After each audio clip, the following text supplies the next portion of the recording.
that night at Camp Integrity, in honor of First Sergeant Peter A. McKenna, Jr.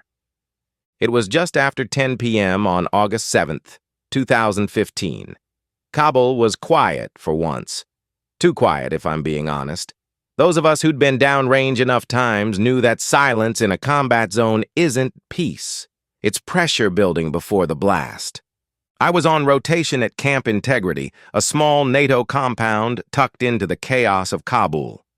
That night, I was off shift, relaxing near the team room. The air was dry, hot, the kind of night where the dust sticks to your skin and the smell of diesel and sweat never really fades. A few of us were gathered outside, talking about plans for when we got back home. Cold beers, football, family barbecues. You know, the usual dream talk. First Sergeant Peter McKenna, or Drew, as we called him, had just walked by us, giving that familiar half-smile. He always checked on everyone, even when he didn't have to. That's the kind of leader he was. Then it happened. The ground erupted beneath us, an explosion so powerful it knocked the breath out of my lungs, a deafening boom followed by a shockwave that threw debris, bodies, and every ounce of calm we had into the air. A vehicle-borne IED had slammed into the front gate. The blast ripped through the entry control point, collapsed a guard tower, and turned the night into a firestorm. Chaos followed. Dust filled the air. Alarms screamed. Gunfire started before we could even get our bearings. I grabbed my weapon and sprinted toward the gate. Drew was already there, rallying the QRF, Quick Reaction Force, before I even reached the blast zone. He was calm, focused, moving like a man who knew exactly what needed to be done. "Let's go." "On me," he said, locking eyes with me for a split second. No fear, no hesitation. Just that same quiet intensity he always carried. As we rounded the shattered gate, the rest of the insurgents breached the perimeter. 4 of them, dressed in stolen Afghan army uniforms, armed with rifles, grenades, and suicide vests.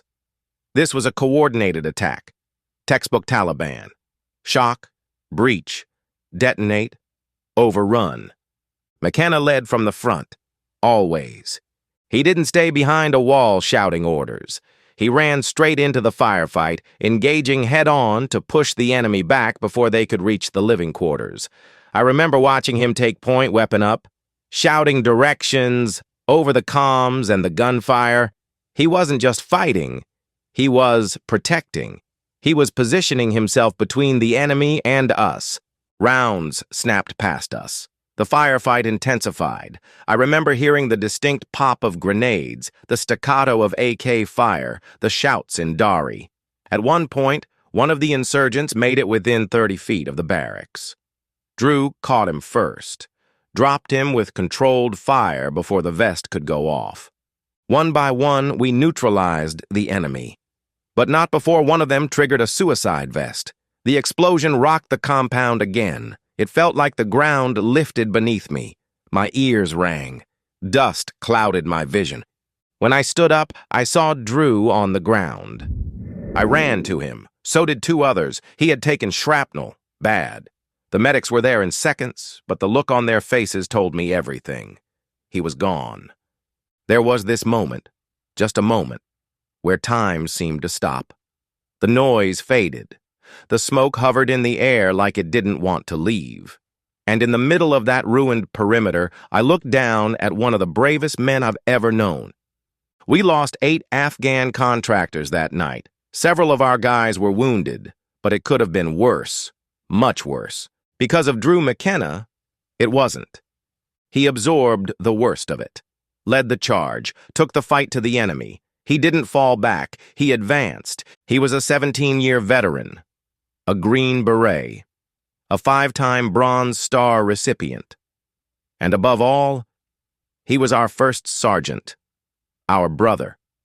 He was the guy who remembered your kid's birthday, the one who volunteered for the toughest assignments, the guy who always said, "I got you," and meant it. A few months later, I stood at a ceremony where he was posthumously awarded the Silver Star. His parents were there, strong, proud. I didn't have the words to tell them what he meant to us, but I hope they saw it in our eyes. Drew's name is etched on walls now, on plaques, in articles, in legislative halls. But for those of us who fought beside him, he's etched into our hearts, forever, to the man who never backed down, to the man who put his team above himself, to the man who saved lives by giving his own. Rest easy, First Sergeant. We'll take it from here. This story is dedicated to the brave souls who stood their ground on the night of August 7th, 2015, during the attack on Camp Integrity in Kabul, Afghanistan. To the 8 Afghan contractors who were killed while serving alongside U.S. forces, your partnership, your labor, and your loyalty will never be forgotten. To the American service members who were wounded, you bore the scars of that night with silent strength, a testament to the cost of our continued freedom. And to First Sergeant Peter Andrew McKenna, Jr., U.S. Army Special Forces, your courage, your leadership, and your ultimate sacrifice saved lives and inspired all who knew you. You were more than a warrior. You were a protector, a brother, a son, a leader.